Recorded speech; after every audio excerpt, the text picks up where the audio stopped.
Hi, I'm Dave French. I'm a volunteer and board member here at the MARC. And I'm here to talk about volunteering at the MARC because it's a fascinating way to learn about our history and contribute to our culture while having fun with a great group of people. And for example, volunteers have been working on our collections and finding out interesting information about items that have been donated.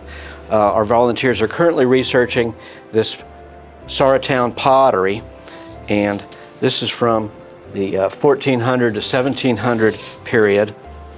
And there's few references to the Saura Indians. They're also known as the Cheraw.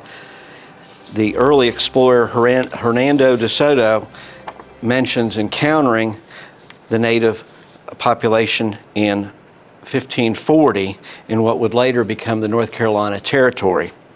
At that time, the Saura occupied what would later be identified as the western part of the state.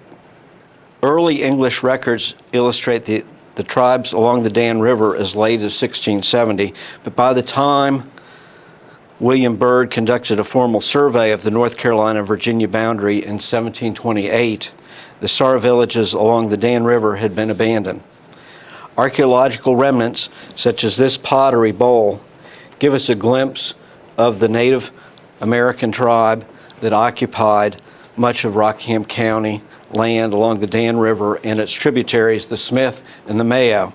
This particular piece is one of the pottery items discovered at Lower Sauratown near Eden, and it shows us that despite the primitive era in history with limited technology, the Saura people were highly skilled at utilizing resources and producing purposeful handcrafted earthwares.